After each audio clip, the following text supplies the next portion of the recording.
2023 में एक क्लाइंट आया था हमारी वेबसाइट के थ्रू, है ना, जिसको कुछ प्रोजेक्ट बनवाना था, वेबसाइट या एप्लीकेशन जैसा कुछ बनवाना था।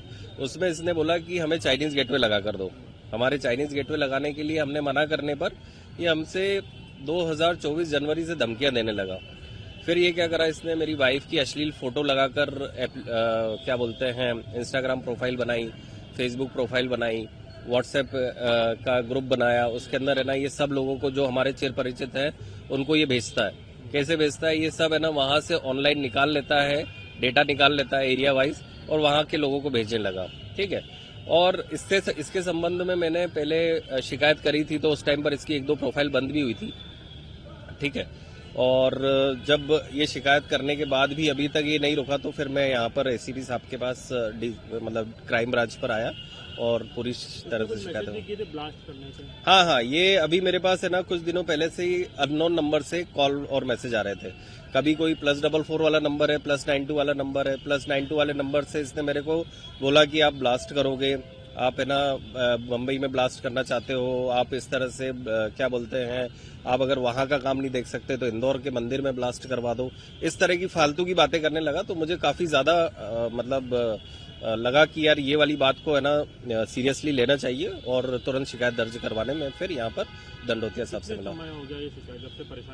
ये मुझे लगभग 1.5 साल से ऊपर हो गया है, लगभग 1 से 1.5 साल हो गया लगभग, ये परेशान कर रहा है। किसको शिकायत करी आपने? मैंने दंडोतिया साहब से मिला, उन्होंने बताया, और क्राइम ब्रांच से करी, इंदौर क्राइम ब्रांच से शिकायत करी।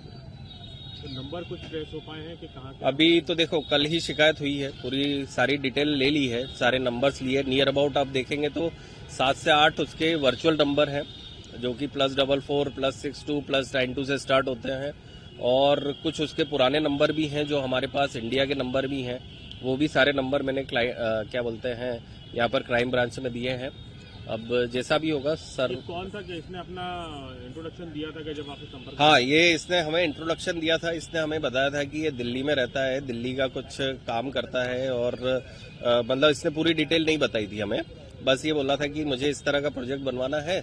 हमने नॉर्मल मतलब ये इसके अंदर कुछ एक गेम जैसा था, बच्चों का खेलने का गेम रहता है, एंड्रॉयड एप्लीकेशन जैसा या वेबसाइट जैसी थी कुछ, है ना। उसके अंदर इसने जब हमें लूपहोल जब लगा, जब ये कोई है ना चाइनीज पेमेंट गेटवे लगाने की बात करने लगा, और इसके लिए उसने क्या करा, हमें है ना डायरेक्ट टेलीग्राम के ग्रुप में जोड़ा।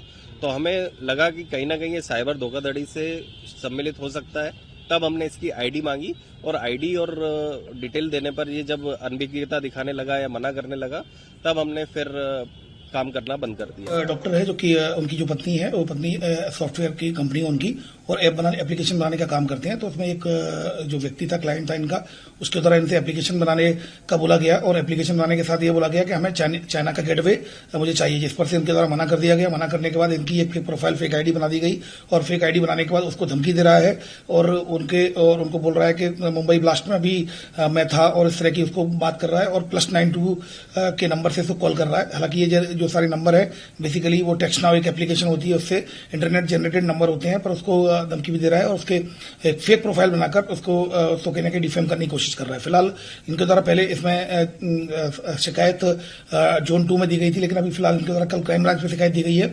इसको त्वरित कार्रवाई करते हुए हमने कुछ इन्फॉर्मेशन मांगी है, टेक्निकल विंग हमारी काम कर रही है, जल्दी व्यक्ति को आइडेंटिफाइड किया जाकर वैधानिक कार्रवाई की जाए। किस तरीके की धमकियां दी जाए? 26 जनवरी को इंदौर में भी ब्लास्ट की बताया? नहीं, इस तरह की कोई बात नहीं, लेकिन उसने बताया कि कोई इंदौर में बड़ा काम होगा, इस तरह की उसको डराने की पूरी कोशिश की गई है। इसमें सारी चीजों को आइडेंटिफाइड कर रहे हैं हम लोग इसमें जांच कर रहे हैं, और त्वरित कार्रवाई की जा रही है। फोटोज वगैरह भी हैं? फोटोज वगैरह जैसा कि मैंने बताया, फेक प्रोफाइल इनकी बनाई जाकर, और उसमें कहीं ना कहीं इनको डिफेम करने की कोशिश की जा रही है। तो उसमें टेक्निकल विंग के द्वारा कार्रवाई की जा रही है। ये व्यक्ति पहले इनसे संबंधित रहा है, कुछ काम करवाना? नहीं, चूंकि ये एप्लीकेशन बनाने का काम करते हैं, ऑनलाइन भी एप्लीकेशन बनाते हैं, कहीं भी अगर आप भी ऑर्डर देंगे तो तब भी आपके लिए भी ऑनलाइन एप्लीकेशन बना सकते हैं। लेकिन उनके द्वारा चाइनीज गेटवे का जब बताया गया, और उनसे आईडी मांगा गया इनका आधार कार्ड और पैन कार्ड, तो कहीं ना कहीं उसके द्वारा फिर ये नहीं प्रोवाइड कराया गया, उसने लीगल नॉर्म्स का उल्लंघन किया, तब इन्होंने मना कर दिया उससे बनाने में। तो इस वजह से ये उसके द्वारा ये फेक प्रोफाइल आईडी बनाकर इनको परेशान किया जा रहा है। इसमें शिकायत दर्ज कर ली गई है। पाकिस्तान के अलावा नहीं, ये बेसिकली +92 इस तरह के जो नंबर होते हैं, इंटरनेट जनरेटेड नंबर होते हैं। इन नंबरों पर ये नहीं कहा जा सकता ये बाहर के नंबर है, क्योंकि ये इंटरनेट जनरेटेड कॉल्स होते हैं, जो टेक्स्ट नाउ एप्लीकेशन होती है उसके द्वारा ये बनते हैं।